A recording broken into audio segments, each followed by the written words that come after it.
Hoy algunos me preguntaban el tema del paro. Yo no estaba al tanto del paro, pero la universidad todavía todo lo que haga. Nosotros, fíjense tranquilos, que no tan con mail.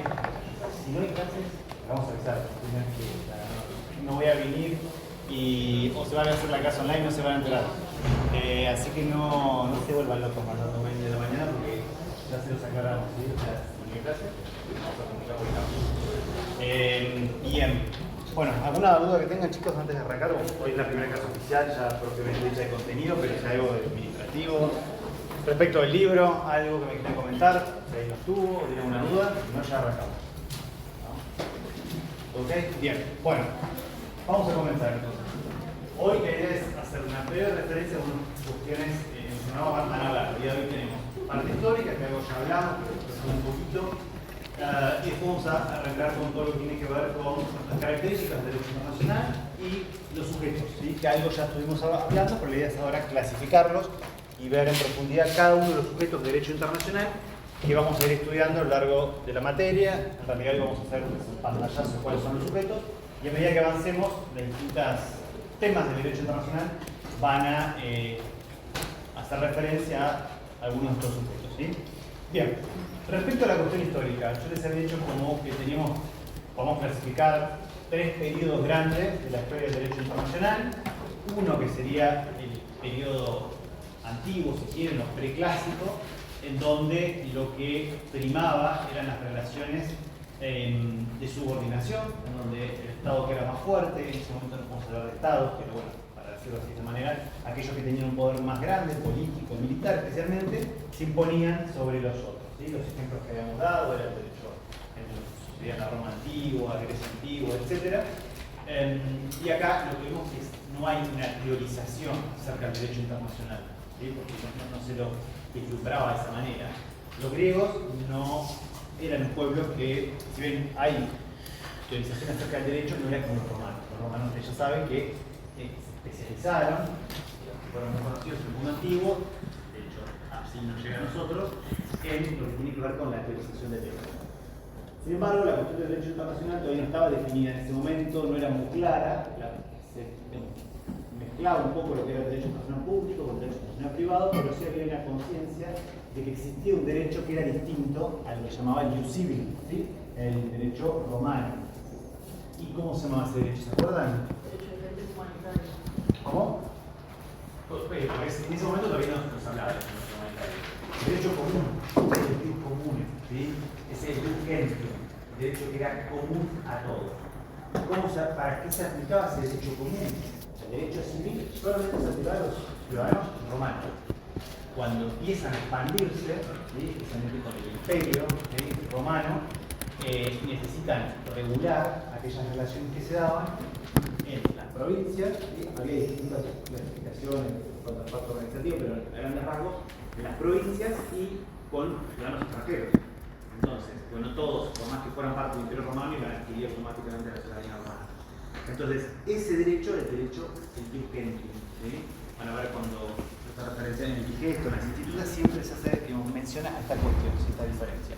Y ahí empieza esta idea de regular algo, relaciones jurídicas distintas que no tenían que ver con lo que sucedía en la metrópoli. Eso es lo que es el derecho antiguo. Luego tenemos el periodo clásico, donde vamos a encontrar la paz de Westfalia, 1648, con dos tratados, ¿sí? No que lo sepan, pero son dos tratados que ponen fin a la guerra de religiones, de protestantes y católicos, ¿sí? El de Münster y Osnabrück, van a ver esos dos tratados en el libro. ¿Y qué es lo que genera esta paz de Westfalia? La igualdad jurídica entre los estados, ¿sí? A partir de ahí, en este momento en la historia, se va a consolidar la ficción jurídica de que los estados son iguales entre sí.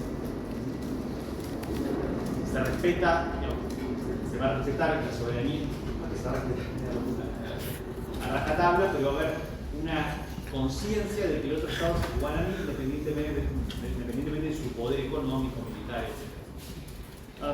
Este periodo del clásico se va a extender hasta siglo XX, es este que aparece en las Naciones Unidas.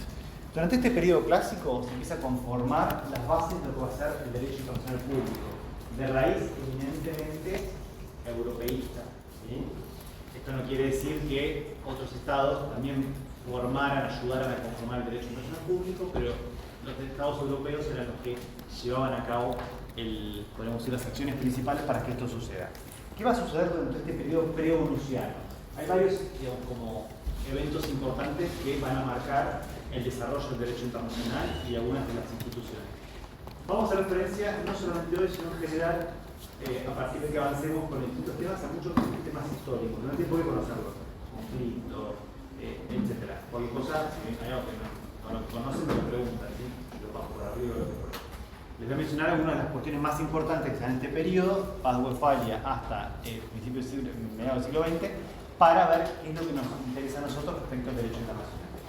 En primer lugar, lo que va a suceder es que luego de la Paz de Westfalia, con el Congreso de Viena, ¿sí? En el año 1815, los estados lo que van a hacer es, digamos, conformar lo que se conoce como el concierto europeo, ¿sí? Un grupo de estados, las grandes monarquías.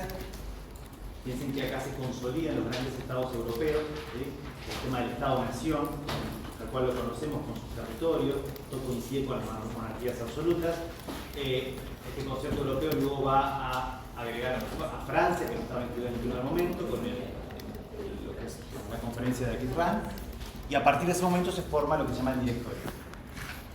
El directorio, una de las características que tenía era que iba a tratar de, bajo los auspicios de la Santa Alianza, digamos, hacer que la sucesión de los tronos se respetara. Y si no se respetaba, se podía invadir el Estado. Esa era una de las características que se daba. El interés que tenían era realmente conservar el poder de las monarquías absolutas.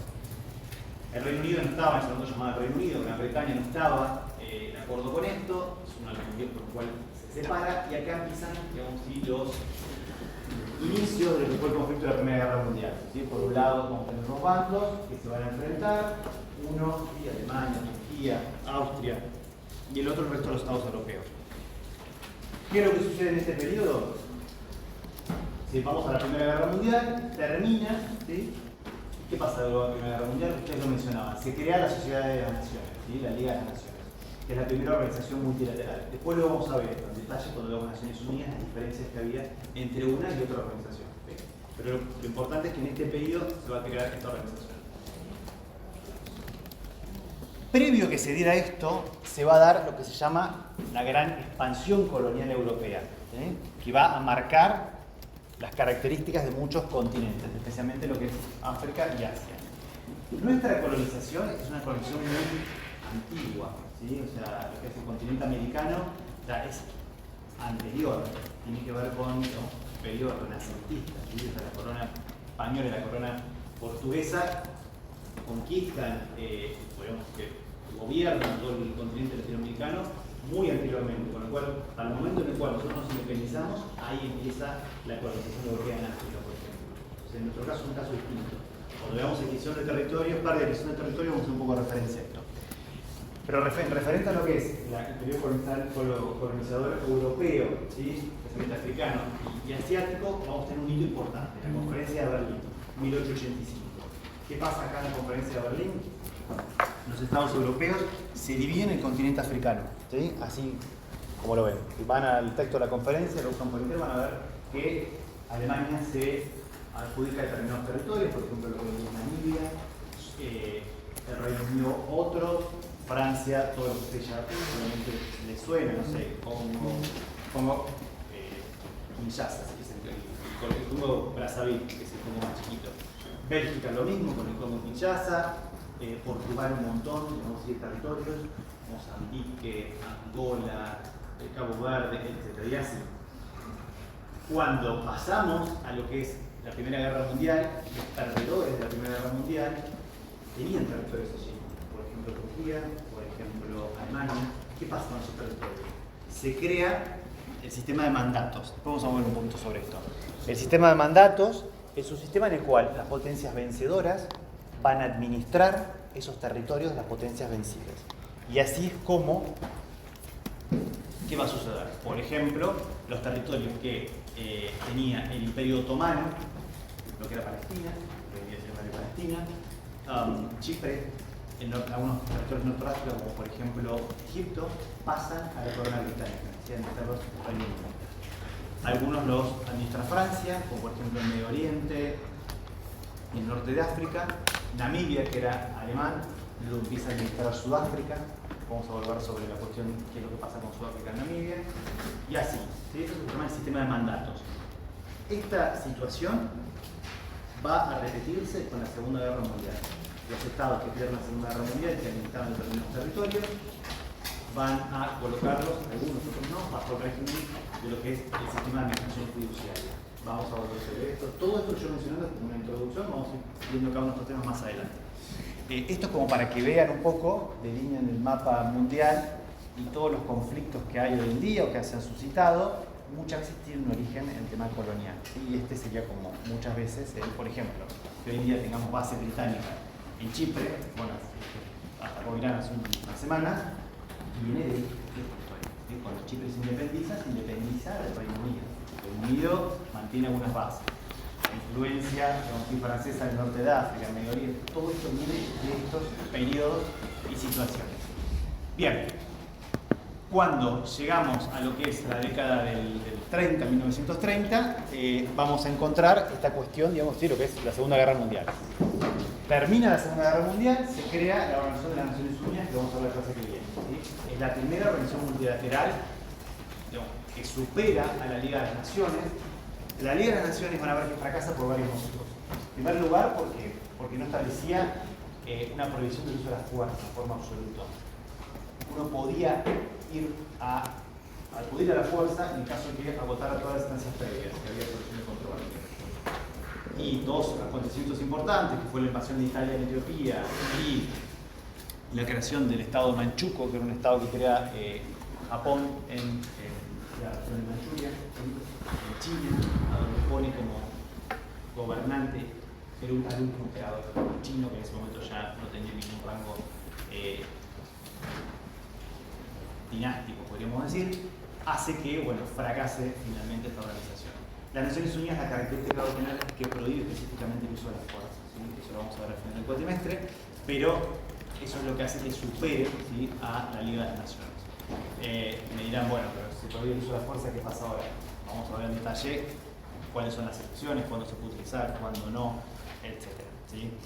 Bien, a partir de ese momento vamos a encontrar lo que es un mundo dividido, ustedes ya lo han visto solamente en la secundaria, ¿sí? Oriente, este y oeste, ¿sí? Con la Unión Soviética, Estados Unidos. Esto dura, digamos, sí, bastante hasta la caída de la Unión Soviética, y a partir de ahí ya vamos a encontrar un esquema que no es más bipolar, sino que es multilateral, ¿sí? En donde vamos a tener varios estados que van a, ¿sí?, luchar por tener una supremacía en lo que es el mundo de lo que son las relaciones internacionales. ¿Qué pasa con el derecho? En este periodo, que es el periodo contemporáneo, el derecho sí va a estar sistematizado, y el derecho internacional va a sufrir lo que nosotros conocemos como la fragmentación del derecho internacional. ¿Qué quiere decir? Que se va a dividir en muchas ramas, que ustedes conocen o han escuchado. Derecho penal internacional, derecho del mar, derecho ambiental, protección, que tiene que ver con la protección internacional de los derechos humanos, etc. Esta fragmentación da lugar a que obviamente también haya una multiplicidad de tribunales internacionales que van a resolver controversias dentro de cada una de estas ramas del derecho, ¿sí? Algunos de estos tribunales los vamos a ir viendo con el tiempo. Ya les había adelantado que el más relevante, vamos a ver una opinión consultiva, es el de la Corte Internacional de Justicia, ¿sí? Pero hay otros tribunales. Entonces hoy en día nos encontramos, como yo les había dicho anteriormente, lo que es el periodo onuncial, ¿sí? El derecho que surge a partir de las Naciones Unidas, ¿sí? Bien, pasemos ahora a lo que tiene que ver con la cuestión de las características del derecho internacional, que ya la clase pasada creo que hemos mencionado con la profesora adjunta. Hemos visto que el derecho internacional es un derecho que, a diferencia del derecho doméstico, ¿qué va a tener? Nosotros en el derecho doméstico tenemos una subordinación del Estado, de las personas, los sujetos que se encuentran en ese Estado para con el Estado. En el derecho internacional vamos a tener un derecho de coordinación. No vamos a encontrar un Estado subordinado a otro, sino una coordinación de todos los Estados entre sí. No tenemos un poder legislativo como un derecho doméstico, ¿sí? Vamos a encontrar una formación del derecho internacional a través de sus diversas fuentes. Ustedes ya mencionaron algunas en la clase pasada, que era el derecho convencional, los tratados. Vamos a tener varias clases para tratados. Hay otras fuentes también creadoras de normas, como la costumbres, los principios generales de derecho, ¿sí? Después lo vamos a ir viendo en detalle. ¿Qué pasa con el Poder Judicial? Tampoco tenemos un Poder Judicial propiamente dicho, ¿sí? Y en cuanto a los sujetos, que es lo que nos va a explicar la clase de hoy, vamos a tener distintos tipos de sujetos que van a formar parte de esta escena internacional y van a algunos crear normas, otros no. ¿Sí? Bien. Después van a haber distintas teorías en cuanto a la validez del derecho internacional, que no nos vamos a meter mucho en eso. Las teorías van a variar bastante en cuanto a cuál va a ser el fundamento para mí del derecho internacional. Algunos van a tener, digamos, teorías más bien voluntaristas, van a decir, bueno, la existencia del derecho internacional, su validez, se va a dar, en definitiva, por la voluntad de los estados. ¿Sí? Esa es una rama. Otras son normativistas, como por ejemplo Kelsen, ¿sí? Que ustedes ya lo conocen, en que va a fundar Kelsen la validez del derecho internacional. ¿En qué? No te escucho. Ahí tengo miedo de decir la No, palabra. no importa. ¿Derecho natural? No, Kelsen es más positivista. Positivista. Entonces, bueno, la pirámide es una norma de los derechos fundamentales, ¿sí? La ficción que crea que le va a dar validez a todo ordenamiento jurídico. ¿Sí? Pero bueno, eso en cuanto que cuando vean el tema de las teorías, digamos, ¿sí? En relación a lo que es la validez del derecho internacional. Pasemos a los sujetos, ¿sí? Bien, vamos a hacer toda la clasificación de los sujetos y vamos a ver cada uno de ellos. Ahí están, a grandes rasgos, yo acá veo bien, pero la verdad me cuesta, pero estamos muy bien, gracias chicos. Bien, los sujetos. Vamos a empezar por los principales y después los derivados. Entonces tenemos sujetos que ustedes mismos habían mencionado en la clase pasada, un tipo de sujeto que es el sujeto principal, ¿y cuáles eran? Bien, se llaman sujetos originarios. ¿Por qué? Porque son los que crean el derecho internacional y crean al resto de los sujetos, ¿sí? Que son como, porque van a ser derivados porque digamos, se crean a partir de la voluntad estatal. ¿Sí? Bien, los estados entonces, habíamos visto que la Convención de Montevideo, yo les mencioné, de 1933, menciona ciertos elementos que tiene que tener un estado y para ser considerado como tal un estado. ¿Sí? Que era el territorio, ¿sí? Gobierno, población, y tenía que tener capacidad para entrar en relaciones internacionales con otros estados. Y ustedes agregaron, algunos de ustedes agregaron la cuestión de la soberanía. Está muy bien, no lo dice, ¿sí? La Convención de Montevideo, pero es un elemento importante. Vamos a ver cada uno de ellos. Territorio. Tiene que tener un territorio definido. No interesa el tamaño de ese territorio. Y la doctrina es bastante, en ese sentido, flexible, en el sentido de permitir que un Estado pueda llegar a tener parte de su frontera controvertida por un conflicto de soberanía. Eso no va a ser que no sea considerado un Estado por ese motivo. Muchos Estados tienen un conflicto en alguna zona fronteriza, puede ser, y eso no hace que, o insular, que ese Estado no sea considerado como tal por el hecho de no tener territorio, ¿sí? Pero bueno, por algún tipo de conflicto quizás con otro Estado.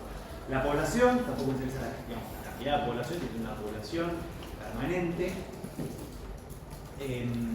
El gobierno tiene que ser un gobierno soberano, un gobierno que pueda tener poder sobre ese territorio para imponer su autoridad, y la capacidad para tener relaciones internacionales con otro Estado se va a traducir en dos elementos, ¿sí? Que se llaman el ius legationem, o sea, el derecho de poder nombrar representantes y recibir representantes de otros estados, y el ius tractum, o sea, el derecho de, más que todo el derecho de la capacidad para poder celebrar tratados internacionales, ¿sí? Para poder negociar con otros estados, diversas cuestiones. Y yo les mencionaba algunos casos en derecho en las relaciones internacionales de, queremos llamarlas entidades o pseudoestados que en realidad adolecen de algunos de estos elementos. ¿De acuerdo? Bien. Esos serían los elementos para ser considerados un Estado. Si tenemos, sí. Perdón, sí. profesor, ¿me puede repetir? Ius tractum, el último. Ius tractum, ¿sí? O sea, el derecho de, o sea, la capacidad para poder celebrar un tratado. Si tenemos todos esos elementos, estaríamos en presencia de un Estado. Tampoco es que es matemático, pero bueno, después ustedes analizarán en cada caso en particular. Bien, y el Estado entonces son los sujetos originarios, los que crean el derecho internacional, ¿sí? Los que van a hacer derivar a los demás sujetos, ¿sí? Por su propia voluntad. Y tienen plena capacidad en el derecho internacional para adquirir derechos y contraer obligaciones, ¿sí? Son sujetos típicos del derecho internacional. Bien, ¿qué otros sujetos vamos a encontrar? vamos a encontrar los sujetos derivados, ¿sí? Que son varios. Empecemos por las organizaciones internacionales. ¿Qué son las organizaciones internacionales? Son sujetos de derecho internacional, o sea, que son entidades que se van a crear por voluntad de los estados, lo van a conformar 2 o más estados. Las organizaciones internacionales pueden ser de diversa índole, pueden ser de tipo intergubernamental, pueden ser de tipo supranacional, eso va a depender. Nosotros nos vamos a concentrar en esta materia en las organizaciones de tipo intergubernamental. Sí, supranacional o intergubernamental pueden ser las organizaciones. Intergubernamentales o supranacionales. Nosotros nos vamos a concentrar en las intergubernamentales. Estas son aquellas organizaciones internacionales que no tienen, digamos, competencia para llevar a cabo actos que tengan que ver con competencia exclusiva en materia de los estados, ¿sí? Competencia soberana. Así que por ahora no nos interesa tanto. ¿Sí? Son organizaciones de tipo intergubernamental. Para atender a distintos fines las organizaciones, esto va a depender de su objetivo. Yo puedo tener una organización internacional que tienda a la protección de los derechos humanos en una determinada región o a nivel multilateral, que tenga que ver con las telecomunicaciones, con la pesca, lo que fuere, ¿sí? La materia que fuere. Las organizaciones internacionales las podemos clasificar en multilaterales, forman parte, podemos decir, gran parte de la comunidad internacional, regionales, si son organizaciones que ocupan una región, como por ejemplo la OEA, ¿sí? Y así, vamos a clasificarlas. Estas organizaciones internacionales, vamos a decir que va a depender de su estatuto, pero en principio tienen capacidad internacional para lo que es, digamos, celebrar tratados. Obviamente esto va a estar determinado por su estatuto, o sea, tiene extracto, y obligatoriamente pueden, por ejemplo, enviar representantes y recibir representantes y a partir de ahí gozar de lo que se llama inmunidad, ¿sí? Inmunidad para actos funcionarios. En muchos casos es muy similar a lo que vamos a ver en relación a la inmunidad diplomática. Ahora, y ahora sí nos vamos a meter un poquito en lo que es el caso de opinión para hoy. Hay una opinión consultiva, ¿sí? De la Corte Internacional de Justicia sobre daños sufridos a las Naciones Unidas y la responsabilidad por estos daños. Que va a tener que ver con esta cuestión de la subjetividad de las Naciones Unidas como organización internacional. ¿Sí? Así que ahora dediquémonos un poquito a esto de este caso y cómo funciona en cuanto a la subjetividad de las organizaciones internacionales. En primer lugar, como para hacer una breve descripción de la competencia de la Corte Internacional de Justicia, antes de ver el caso. La Corte Internacional de Justicia es un órgano principal de las Naciones Unidas, ¿sí? Lo vamos a ver en la sección. Cuando digamos los órganos de las Naciones Unidas, vamos a ver que la Corte es un órgano más principal. Tiene una competencia que podemos dividirla en 2, digamos, modalidades. Una competencia contenciosa, que resuelve casos contenciosos, ¿sí? Entre estados, siempre entre estados. ¿Sí?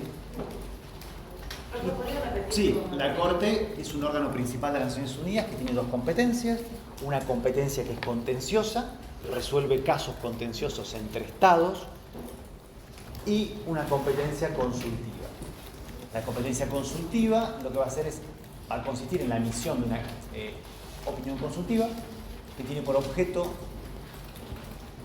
explayarse en relación al alcance o interpretación de normas de derecho internacional público en relación a determinada materia, a pedido, ¿sí? Ya sea de la Asamblea General, el Consejo de Seguridad u otros órganos, como vamos a ver con función, ¿sí? Pero es un pedido que le hace un órgano de las Naciones Unidas a la Corte Internacional. La diferencia sustancial entre una y otra, que mencionamos en la clase pasada, es que la Corte, en su competencia consultiva, emite sentencias que son vinculantes para los estados, y las opiniones consultivas no son vinculantes, ¿sí? Como dice la palabra, son consultivas. Igual después vamos a ver, digamos, qué alcance tienen y qué características, digamos, se dan las opiniones consultivas. En este caso vamos a ver una opinión consultiva, ¿sí? Es una de las primeras del año 49, ¿sí? Piensen que, o sea, las Naciones Unidas se crearon en el 45 con la Carta de San Francisco, ¿sí? Con lo cual estas son las primeras opiniones consultivas. ¿Cuáles son los hechos por los cuales se suscitan?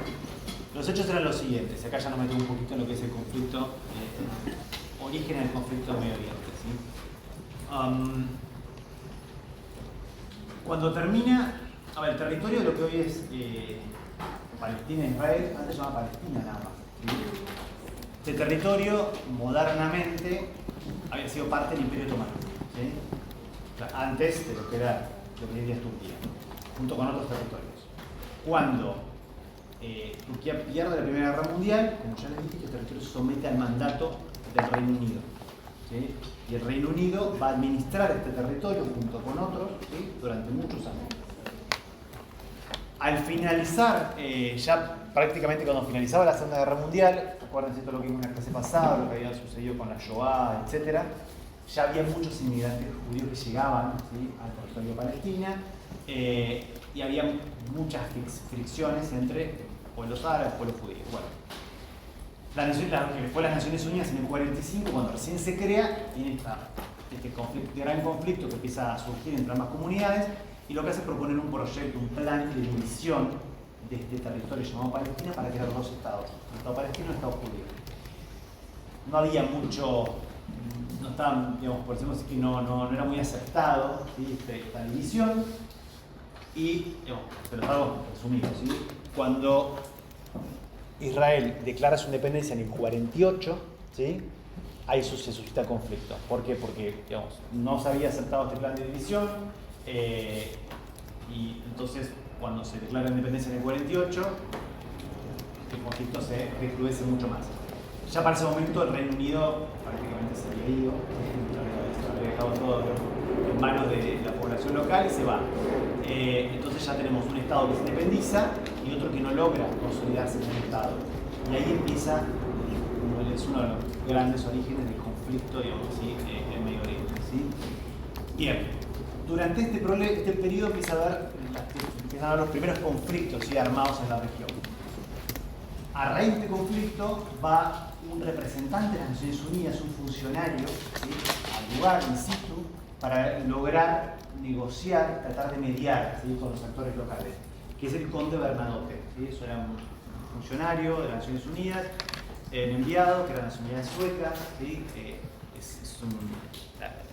Los Bernadotte son los miembros de familia de la dinastía local sueca, los que están gobernando, no gobernando la monarquía parlamentaria, pero los que están en lo que es poder monárquico son de esta dinastía Bernadotte, herida de esa familia. Llega y lo mata, de un atentado muere, ¿sí? El conde Bernadotte. Entonces, a partir de lo que se suscita es la pregunta, y esto es lo que pregunta la Asamblea General a la Corte, es: ¿las Naciones Unidas tiene personalidad jurídica internacional para reclamar daños y perjuicios por este motivo? Porque un funcionario suyo, ¿sí? Muere en el territorio bajo funciones, ¿sí? ¿Y esto por qué? Se lo pregunta. Porque la Carta de San Francisco de las Naciones Unidas no especifica si la Organización de las Naciones Unidas tiene o no personalidad jurídica internacional. La Corte, en cuanto a esto, lo primero que dice es: sí tiene personalidad jurídica internacional, porque si no, su misión política en la esfera, digamos, de la comunidad internacional no tendría sentido, ¿sí? Por más que no lo diga la Carta. Entonces, por primera vez se deja en claro esta cuestión. Después reservo otros temas importantes, como por ejemplo el tema del reclamo y de los daños y perjuicios. ¿A quién se le podía reclamar? Porque había dudas de si un Estado, ya parte de las Naciones Unidas, no se le podía reclamar. La Corte dice que sí, le interesa que el Estado sea parte de las Naciones Unidas o no. Tampoco le interesa que el Estado que voy a reclamar tenga la nacionalidad del funcionario o muerto. Y por otro lado, divide un poco la cuestión de el reclamo que yo voy a hacer en relación a por motivo de la función que cumplía este ciudadano, y el reclamo que puede hacer el Estado de la nacionalidad del ciudadano, por ejemplo Suecia. Pero eso corre por otro lado, que lo vamos a ver más adelante, que se conoce como protección diplomática. Estas son dos cuestiones que corren por separado, ¿sí? Y que en todo caso tendría que haber un acuerdo entre el Estado y la organización para no pisarse en el reclamo. Pero las Naciones Unidas, y esto es lo que nos interesa a nosotros en detalle, tiene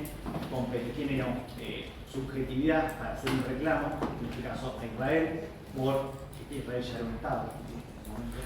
Podemos hablar de la cuestión de reconocimiento de Estado, pero no hubo nunca mucho conflicto en la comunidad internacional para su reconocimiento, con lo cual se le podía reclamar a Israel, ¿sí? Por los daños sufridos por esta persona que trabajaba al servicio de las Naciones Unidas, siempre en virtud de esta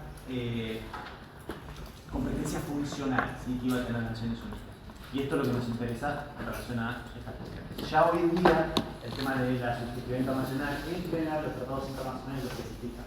Por ejemplo, el Tratado de Asunción, el Tratado de Protocolo Europeo, ¿sí? Que establece la estructura orgánica de Mercosur, específicamente dice que Mercosur es una persona jurídica de derecho internacional, digamos, se puede, digamos, tiene todos los atributos para controlar obligaciones, etc. Así que hoy en día ya está zanjado, pero para este periodo, ¿sí? 1949, todavía había ciertas dudas. Piensen que es la primera organización de tipo multilateral grande que se crea, entonces, digamos, como que había ciertas cuestiones que todavía se dudaban. Bien, eso en cuanto a las organizaciones internacionales, ¿sí? Que son sujetos derivados clásicos, podríamos decir, no presentan demasiado conflicto. Bien, después vamos a pasar a otro tipo de sujetos, ¿sí? Lo que se conocen como movimientos de liberación nacional.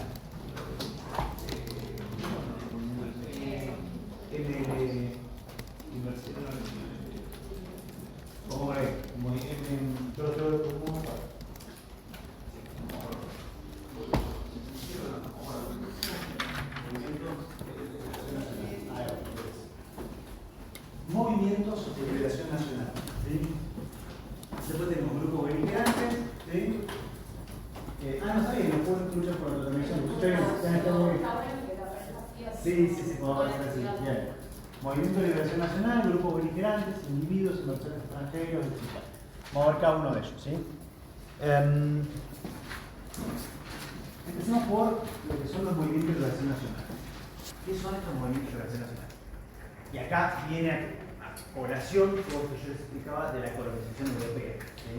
Nosotros no tuvimos movimiento de liberación nacional en América Latina porque nosotros nos interesamos tempranamente, ¿sí? Nuestra colonización fue muy, ya te digo, periodo de Renacimiento. Entonces nos descolonizamos, podemos decir, nos independizamos a principios del siglo XIX, ¿sí? La mayor parte de los estados, de alguna manera u otra, para decir a su manera, de una forma muy particular, nosotros siguiendo la suerte del resto de los estados, y así. Pero África y Asia no. Entonces, si la década del 60, del 70, 1960, 1970, todos estos estados que habían sido sujetos a esta colonización a partir de lo que era la Conferencia de Berlín de 1885, los africanos, los asiáticos no, corrían por otra vía, empiezan a independizarse. ¿Quién? De las antiguas metrópolis, ¿sí? Portugal, Francia, Reino Unido, etc. Algunos que podían, otros no pudieron y otros no han podido todavía. Pero la mayoría lo han hecho en ese periodo. Entonces, a partir de ahí surgen estos movimientos de liberación nacional que son sujetos de derecho internacional, pero que tienen ciertas características distintas de lo que venimos viendo hasta ahora. En primer lugar, tienen que tener ciertos requisitos para que yo pueda considerar que son sujetos, ¿sí? De derecho internacional, que pueden contener obligaciones y también que tienen ciertos derechos, ¿sí? El objeto que van a tener, ¿cuáles van a ser? La lucha anticolonialista, ¿sí? Y también se va a agregar la cuestión de la lucha contra un régimen racista u ocupación extranjera. ¿Por qué? Hay casos en los cuales yo no lucho contra una metrópoli que me colonizó, sino contra un régimen racista o una ocupación extranjera. ¿Qué casos se les ocurre de un régimen racista? Sudáfrica. Bien, este fue el caso de Egipto, ¿sí? A partir de ahí. Ahí lo que vamos a tener es, por ejemplo, el caso de Namibia, la opinión consultiva del año 71, que no la vamos a ver ahora, pero que también surge con esa cuestión. Y vamos a la historia que yo les mencionaba, ¿sí? Porque todos los temas de derecho internacional van a tener su anclaje en los acontecimientos históricos. Cuando Alemania, recuerdan que por la conferencia de Berlín se había quedado con lo que era el territorio de Namibia, hoy día Namibia. Cuando pierde la Primera Guerra Mundial, Sudáfrica administra, ¿sí? Este territorio. El tema es que Sudáfrica lo administra. El objeto de los mandatos y después de los fideicomisos de las Naciones Unidas siempre fue que estos territorios que estaban sujetos a mandato o fideicometidos, en definitiva y al final de cuentas adquirieran ¿qué? La independencia. Que estos estados que los administraban lo llevara a la independencia. En la práctica esto era muy difícil que sucediera porque el Estado que administraba quería seguir realmente teniendo este territorio, era como un tiro y afloje. Bueno, Sudáfrica también, como que había una presencia continua en el territorio de Namibia, y no solo eso, sino que lo que había hecho era a partir de que se crea el régimen del apartheid, este régimen único que se dio, que fue de segregación racial, ¿sí? Lo aplica también en el territorio que tenía bajo mandato, ¿sí? El territorio de Namibia. Entonces, en la década del 70, hay una opinión consultiva también de la Corte Internacional, en el cual se le pregunta a la Corte cuál era el estatus o cuál era la opinión de la Corte acerca de la presencia continua de Sudáfrica en Namibia, ¿sí? Adicionándole no solo la cuestión de su presencia, sino de la aplicación de este régimen de la apartheid. Entonces, a partir de allí comienza esta cuestión también de que un movimiento de liberación nacional puede luchar contra este tipo de régimen, ¿sí? No solo para, digamos, descolonizarme en la antigua metrópolis, sino en estos subcontinentes. Bien, ahora, ¿qué características va a tener el movimiento de liberación nacional? Tiene que representar a un pueblo, ¿sí? A ese pueblo por el cual lucha en su autodeterminación. Y a su vez va a requerir, esto es importante, un reconocimiento de alguna organización internacional, que puede ser de tipo multilateral, como las Naciones Unidas, o regional, por ejemplo, la Unión Africana. ¿Sí? Este reconocimiento es un reconocimiento que va a ser constitutivo, ¿sí? Es algo que no es común, porque vamos a ver después cuando hagamos referencia al reconocimiento de estados, la que es constitutiva no es la que tiene más aceptación. Pero en este caso en particular, la doctrina entiende que en la práctica siempre ha sido de esta manera. Así que los movimientos de liberación nacional necesitan un reconocimiento y este reconocimiento es constitutivo. ¿Sí? Sí. ¿Mencionaste el tipo de reconocimiento? ¿Cómo era? Tiene que ser constitutivo. O sea, No, ¿qué no, quieres? es- ¿Quién lo va a crear? ¿Quién le va a dar el reconocimiento? Una organización internacional, multilateral o regional. Eso, ¿sí? Eso, ¿sí? Por ejemplo, el caso de los movimientos de que se daban de liberación nacional en Angola, Mozambique, el reconocimiento lo dio la Unión Africana. Bien. Estos movimientos de liberación nacional no tienen que controlar un territorio, ¿sí? O sea, de hecho pueden luchar fuera, ¿sí?, de su territorio, ¿sí? Por otro lado, tienen que respetar obviamente el derecho internacional, el derecho internacional humanitario. Tiene una existencia que es interesante, porque la existencia que tiene es temporaria. Tiene una finalidad que es lograr la independencia, ¿sí?, y autodeterminarse. Una vez que eso suceda, se disuelve, ¿sí? ¿Pero cuál es la finalidad? La finalidad va a ser autodeterminarse, lograr, en un caso, la independencia o la liberación de un régimen, digamos, ¿sí?, por ejemplo, de segregación racial o discriminación, ¿sí? ¿Existen actualmente?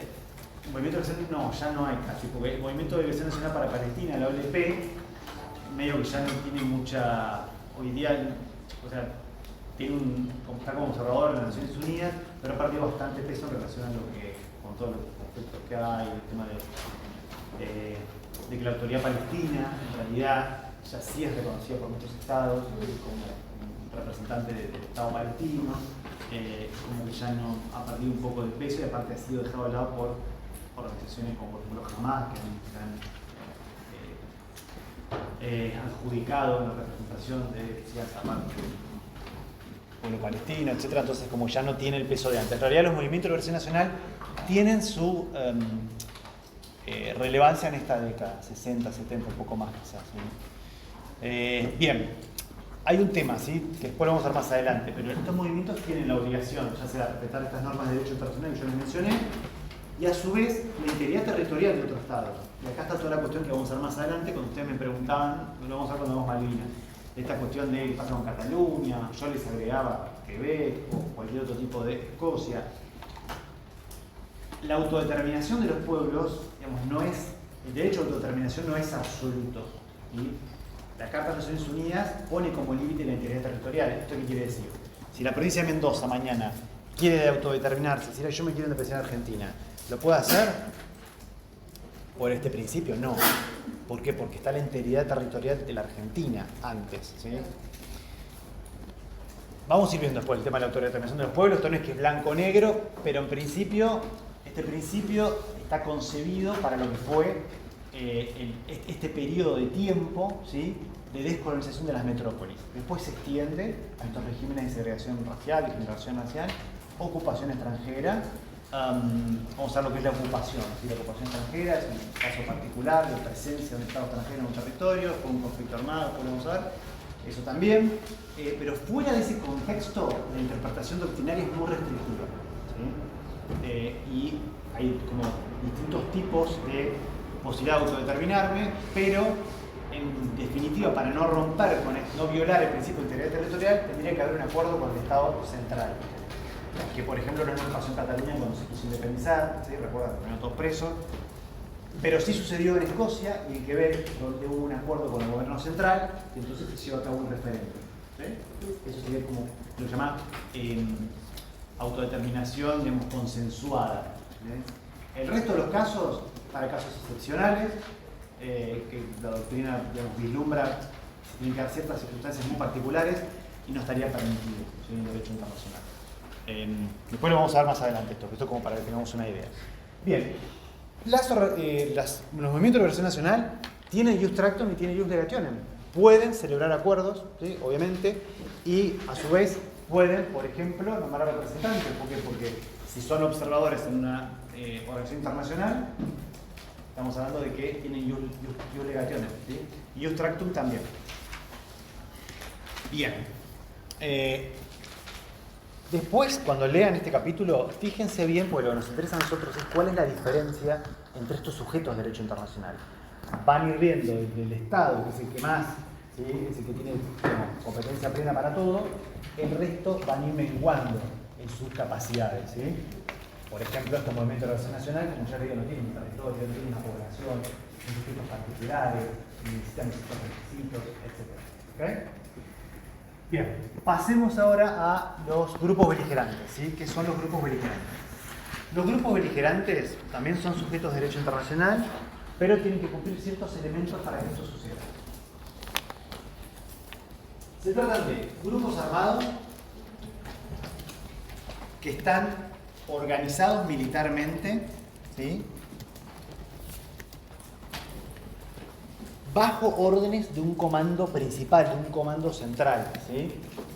Es un grupo armado, está organizado militarmente, bajo un mando de un central, se encuentra en lucha armada con un Estado y controla parte del territorio de ese Estado. O sea, son varios elementos que tienen que dar. Lo repito, es un grupo armado, está organizado militarmente bajo un comando central, está en lucha contra el Estado y controla parte del territorio de ese Estado. Tiene que tener todos estos elementos. Si no tiene alguno de estos elementos, hablamos de un grupo insurgente, ¿sí?, pero no un grupo armado, un grupo beligerante, ¿sí? El grupo beligerante, para poder tener personalidad jurídica internacional, tiene que ser reconocido, ¿sí?, por algún Estado. ¿Y cuál es podemos decir, la relevancia de su reconocimiento? Supongamos que hay un grupo armado dentro de un territorio, ¿sí?, que controla partes de ese territorio, tiene todos estos requisitos. Y ese grupo comete, ¿sí?, crímenes internacionales, viola normas de derecho internacional público, derecho internacional humanitario, etc. Si ese grupo no es reconocido por el Estado donde se encuentra, donde ocupa parte del territorio, lo que haga ese grupo, ¿quién va a ser responsable por lo que haga? El Estado. El Estado, ¿sí? Porque ustedes piensan que para los ojos del derecho internacional, de la comunidad internacional, lo que sucede en mi territorio, por esto que nosotros hemos visto ya de los elementos del Estado, es mi responsabilidad, porque yo soy el sujeto de derecho internacional, soy soberano en teoría, yo tengo control por lo que pasa. Todo lo que se encuentra allí está subordinado a mí. Entonces, lo que pasa allí es mi responsabilidad. Pero si yo lo reconozco como Estado, me libero de esa responsabilidad. Yo la verdad, no controlo parte del territorio, es un grupo armado, tiene estos elementos, entonces yo ya ahí me libero, ¿sí? Y el responsable va a ser este grupo, ¿sí? Perdón, el Estado admitir que no puede controlar a ese grupo, ¿no explica una falla? Bueno, lo que sucede es que en la práctica no sucede eso. El Estado es raro. Porque pienso, por ejemplo, en Rosario, si hablara de un grupo que maneja una zona y que en definitiva está en contra del Estado, y el Estado perdió control de esa zona. Sí, en realidad acá tiene que controlar un territorio básico. Tiene que es un comando militar, de estilo, a ver, chicos, Hezbollah, o sea, no digo que Hezbollah sea un grupo armado, pero tiene que ser militarmente, no como en México o con otros lugares que pueden ser grupos narcos, no, eso tiene que ser un grupo armado militarmente, ¿sí? Si no, no.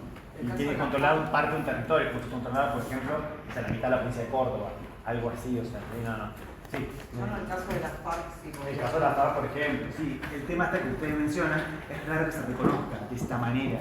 ¿Por qué? Porque si yo lo reconozco como Estado, estoy como reconociendo que hay una debilidad en mí en relación a, por ejemplo, el caso de, bueno, el caso de Hezbollah es raro, ¿no?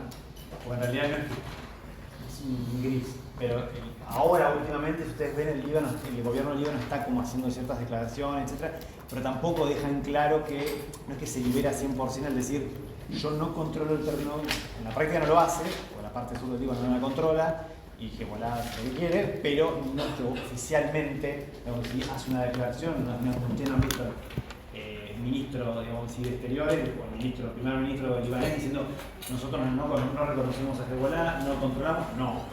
¿Sí? Y de hecho, por eso está sucediendo ahora, ya en este instante, ¿sí? que Israel está entrando en el territorio. Fíjate la declaración del ministro del Exterior, lo que dice es, el Líbano no está haciendo nada, Hezbollah me está atacando, yo como Estado me voy a atacar. ¿Sí?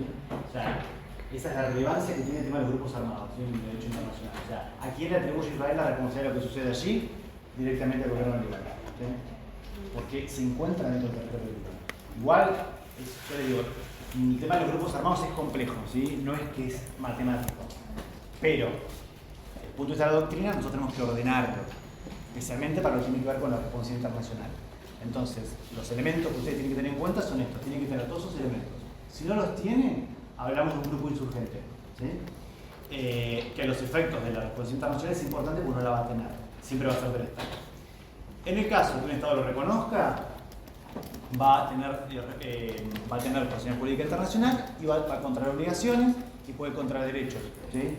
O sea, va a poder celebrar tratados, puede llegar a tener obligaciones, por ejemplo, puede enviar representantes para una conferencia para celebrar un tratado de paz, o de control de armas, lo que fuere, ¿sí? Pero tiene que haber un reconocimiento, sí. Entonces, en el caso de los talibanes, ¿sería un grupo insurgente? No, grupo es un grupo, a ver, habría que ver cómo las clasificaciones para este grupo son complejas, ¿sí? Porque muchas veces hay mucho de terrorismo hoy en día, y digamos, en ese caso son parte del gobierno. Ese es el problema más grande, cuando yo no estoy en lucha quizás contra el Estado central, sino que en realidad soy parte, entonces es distinto. Porque el grupo armado, por definición, la característica, por eso no hay muchos. La definición, por definición, no pasa con Hezbollah. Hay parte del gobierno, ¿sí? Están infiltrados un poco en el gobierno también, ¿sí? Hay justo como una mezcla. Entonces, ahí ya es distinto, porque ellos no están en lucha abierta con el gobierno, como en el caso de las FARC, que sí querían en su momento, ¿sí? Estaban en lucha con el gobierno central, Colombia, etc. La definición del grupo armado es esa, tiene que estar en lucha contra el gobierno, ¿sí? Central. Esa es como la característica principal, ¿sí? Por eso les digo, en la práctica no hay tanto, ¿sí? De hecho, cuando veamos derecho internacional humanitario, vamos a ver que hay unos artículos, ¿sí? de las Convenciones de Ginebra que flexibilizan esto para poder, digamos, incorporar este tipo de grupos que quizás no tienen todos los requisitos del grupo armado de manera tal de poder adjudicar las responsabilidades, ¿sí? Porque desde el punto de vista doctrinario, encontrar el grupo armado tal cual aparece así tipo laboratorio es complejo, ¿sí? Pero bueno, no podemos hablar de... Podrían ser terroristas. Sería otra cosa. Claro, pero ahí tenemos la cuestión del tema del Podemos hablar con responsabilidad del Estado, ¿sí? Por hechos intrusivamente ilícitos. Pero el tema de la responsabilidad del Estado es distinto. ¿Sí? No siempre yo se la puedo comunicar al Estado de responsabilidad. Esa es la diferencia. El parte del grupo terrorista puede no controlar parte de un territorio, puede no estar armado militarmente. ¿Sí? El tema del terrorismo tiene una complejidad de formas, entonces no es distinto. El grupo armado tiene estas características. ¿Sí? Bien. Perdón, profesor. Sí. Ante la duda, entonces sería un grupo insurgente. Si le faltan estos elementos, grupo insurgente. Si no podemos hablar de grupo armado. Bien, y si hay un problema, ¿hay algún mecanismo previsto para resolver? Lo vamos a ver cuando veamos a medida que avancemos. ¿Por qué? Porque la cuestión de... Vamos a hablar cuando veamos solución de controversias en el ámbito internacional. ¿Sí? ¿Cómo se soluciona? La solución de controversias en el ámbito internacional va a depender de la materia y de los sujetos.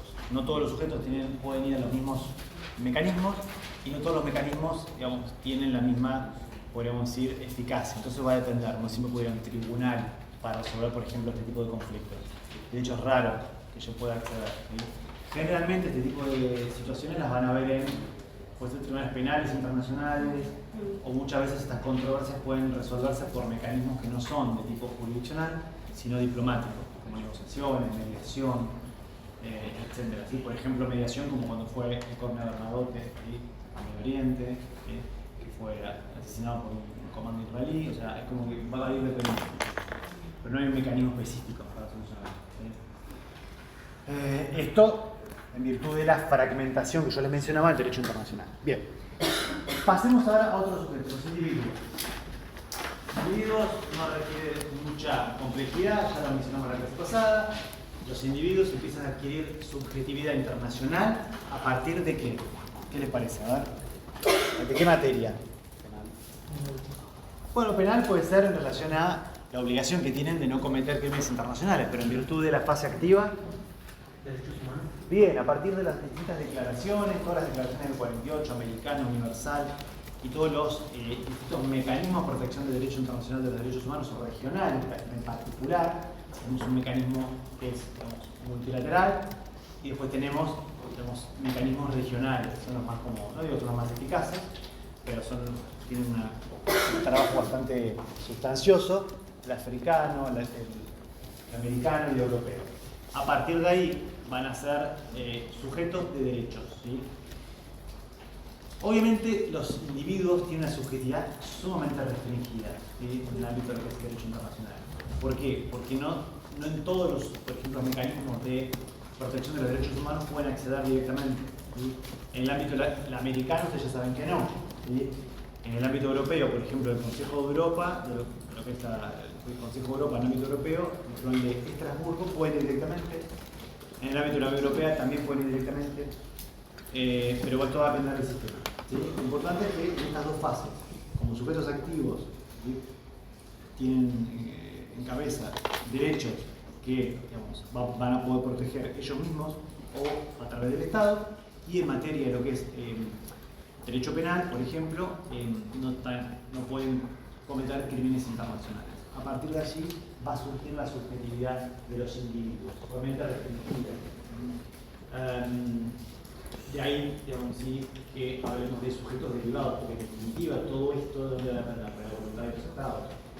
Y la voluntad de los estados va a determinar la mayor o menor participación que yo como sujeto puedo tener en el ámbito, por ejemplo, de la protección internacional de los derechos humanos. ¿Sí? Y lo mismo en el ámbito del derecho penal internacional, cuando veamos cómo y de qué manera un individuo puede ser sometido ante un tribunal penal internacional. ¿Sí? Bien. ¿Qué otros sujetos tenemos? Bien. Veamos esto de las organizaciones. La última son las organizaciones no gubernamentales, yo las mencioné. Alguien me preguntaba acá, las ONG, hay acuerdo en que no son sujetos hoy en día, son actores. ¿Por qué? Porque las organizaciones internacionales, digamos, van a hacer efectivos los derechos de terceros, no suyos propios. Y aparte, en general, se crean bajo normas domésticas. Entonces, por eso se consideran actores, pueden ser amicus curiae, pueden ser observadores en muchas organizaciones internacionales, pueden presentar reclamos en organizaciones internacionales, pero no son, digamos, sujetos, sino actores en derecho internacional. Eso no es virtual. Ahora pasemos a los inversores extranjeros. Los inversores extranjeros son aquellos sujetos, personas físicas, que llevan a cabo. Los inversores son personas físicas, ¿sí?, que llevan a cabo una inversión relevante, una inversión de envergadura en un estado que no es de su nacionalidad. ¿Sí? ¿No puede ser una persona jurídica? Podría llegar a ser una persona jurídica, pero en general hablamos de personas. El libro lo va a hacer personas físicas, pero pueden ser personas jurídicas, puede ser una empresa. ¿Sí? Los individuos también, ¿no? Sí, individuos, personas físicas o jurídicas. ¿Sí? Son inversores extranjeros. Entonces, si tiene estas características, lleva una inversión, digamos, de relevancia en un estado que no es de mi nacionalidad. ¿A dónde surge? A partir de qué momento surge la cuestión de la discusión sobre su subjetividad? A partir del momento en donde hay muchos tratados bilaterales de inversión, bueno, vamos a ver cuando hablamos de inversiones, que lo que hacen es proteger a estos inversores. Y los inversores pueden celebrar un contrato, ¿sí? Contrato de derecho internacional, con, por ejemplo, un Estado. Yo puedo firmar varias personas, somos una persona jurídica, por ejemplo, con Egipto para construir un caso político, ¿no? Construir un hotel, ¿sí? Pongamos al lado de la Esfinge o de la pirámide de Giza. De hecho, hay un caso sobre arbitraje sobre eso. Entonces, a partir de allí, pactamos a partir de una cláusula, se llama cláusula compromisoria, de qué manera vamos a resolver las controversias si surge un conflicto. Supongamos que el Estado me expropia, que finalmente no puedo invertir, si da por terminado el contrato, etc.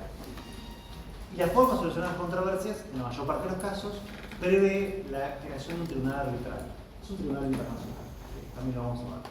Entonces, desde, digamos, distintas ópticas se discute si estos inversores son sujetos o no de derecho internacional. ¿Por qué?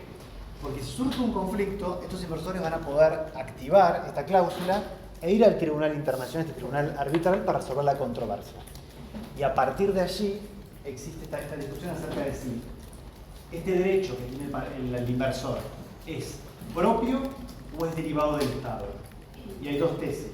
La tesis que habla de la tesis de la derivación y la tesis que no, que dice que tienen un derecho directo, un derecho propio, ¿sí? Entonces, los que hablan de una derivación, que se subroga en realidad lo que es la protección diplomática, el derecho de protección diplomática de un Estado, hablan que en realidad los inversores extranjeros no son sujetos de derecho internacional. Y la otra tesis dice, no, sí, los inversores extranjeros tienen subjetividad porque pueden activar estas cláusulas e ir ante un tribunal internacional.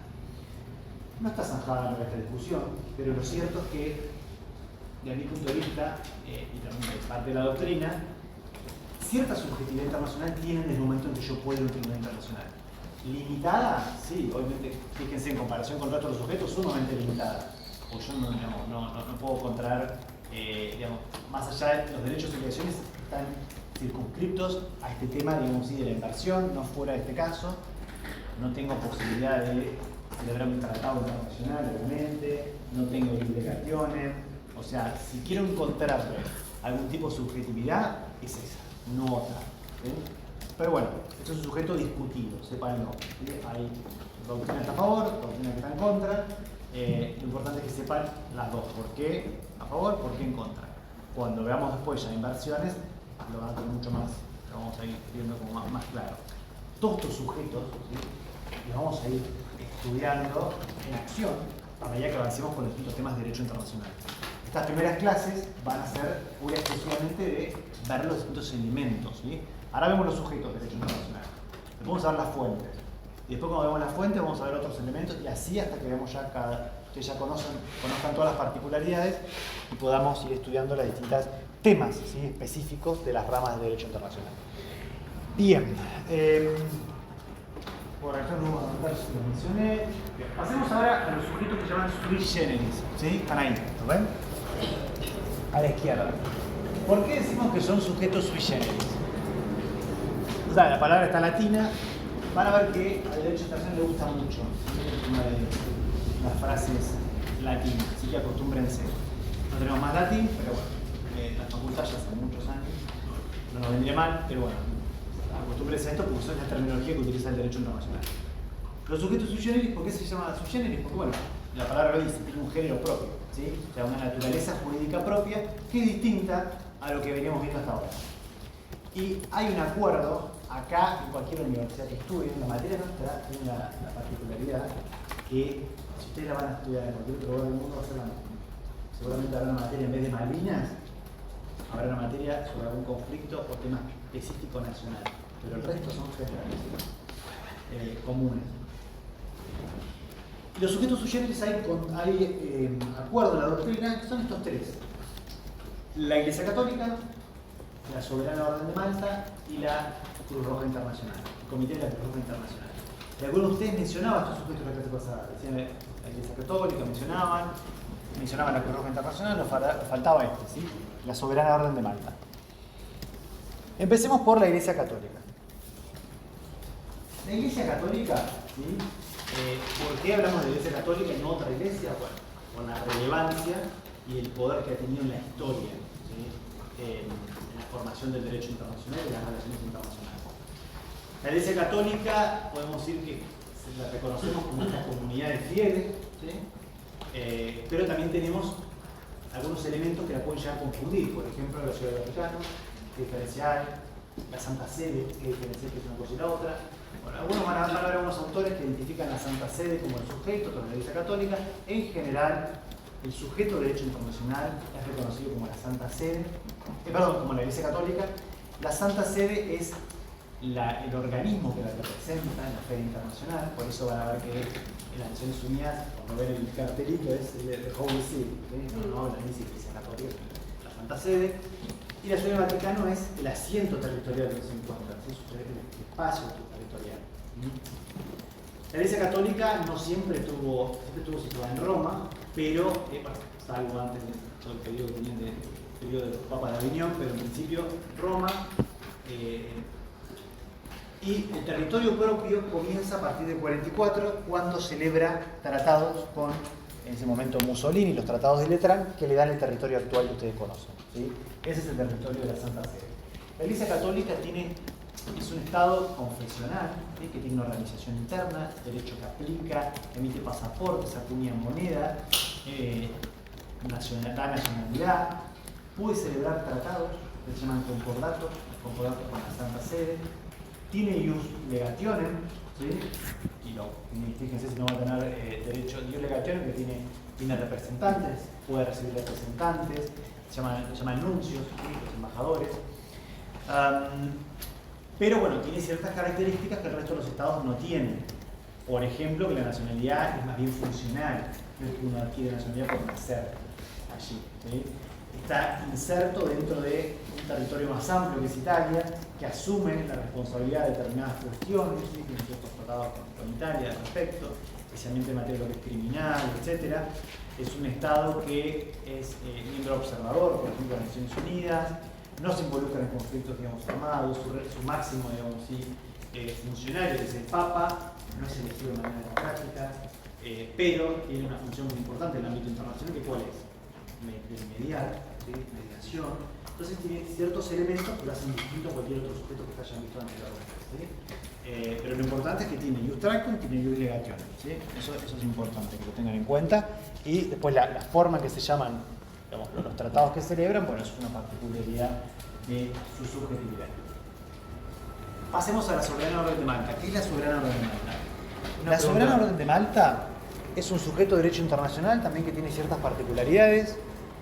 Se va a crear en la Edad Media, empieza a surgir su origen como una orden de caballeros con las cruzadas en Jerusalén. Va a tener un territorio propio históricamente, hoy no lo tiene, pero en su momento lo ha tenido en Jerusalén, Chipre, en la isla de Rodas, ¿sí? La isla que está cerca de Turquía, en la griega, luego en Roma, y hoy en día ya no tiene más sede, no tiene un territorio, con lo cual hablamos de un sujeto de derecho internacional que no tiene territorio. Tiene una sede administrativa que está en Roma, pero no tiene territorio, ¿sí? Propio. Sin embargo, tiene un gobierno propio, ¿sí? El gran maestre se llama el representante máximo, acuña moneda, emite pasaporte, da nacionalidad, tiene ius tractum, tiene ius legationem, puede dar representantes, es miembro observador de algunas organizaciones internacionales como por ejemplo la Organización Mundial de la Salud, la CNUR, etc. Entonces ahí ven que como que tiene ciertos elementos del Estado, pero otros que no. ¿Sí? Hay un caso importante que se dio en nuestro país en el año 93, en la Corte Suprema de Justicia, que es el caso, a ver si nos escribe, ¿se acuerdan el nombre? Rat Ziwi, ¿sí? Lo van a ver en el, creo que está en el trato, me parece. Del año 93, de la Corte Nuestra, ¿sí?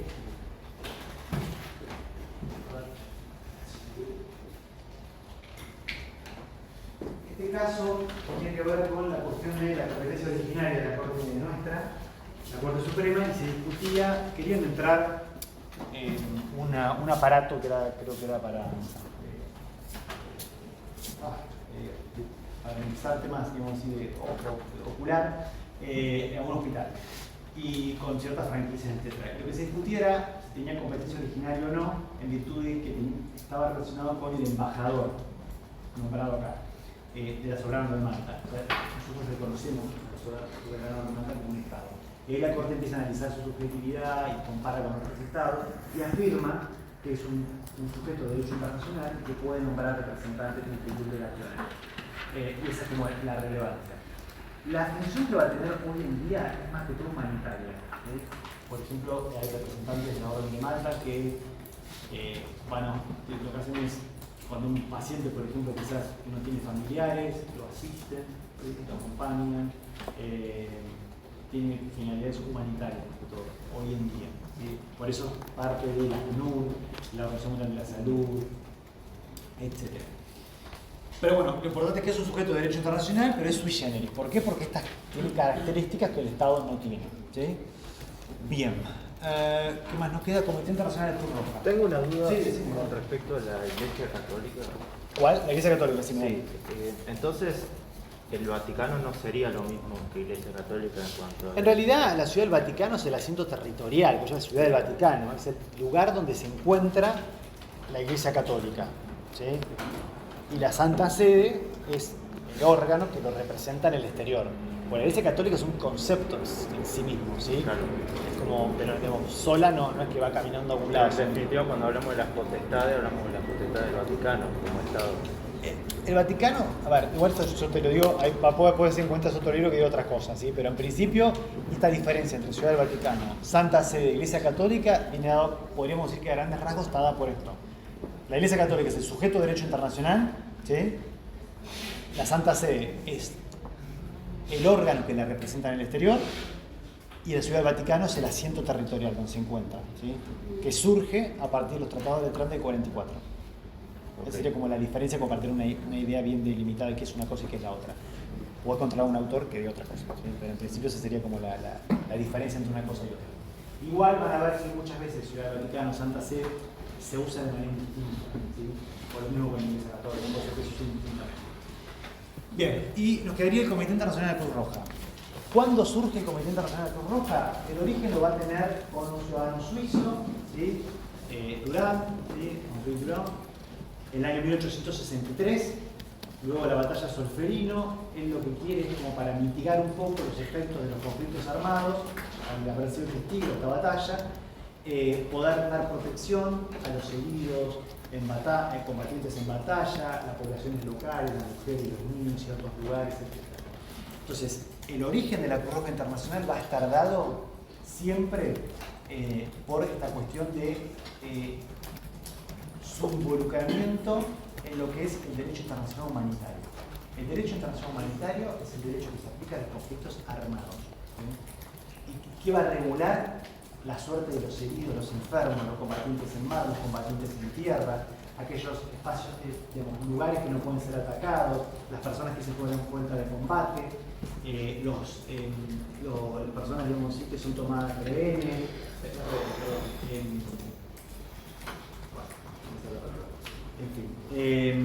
cuando un Estado toma algún conflicto armado, digamos, y ciudadanos de otro Estado, ¿sí? ¿Y qué derecho se aplica? ¿Qué es lo que yo puedo hacer? ¿Qué es lo que no puedo hacer? Vamos a encontrar dos tipos de ramas del derecho, vamos a ver.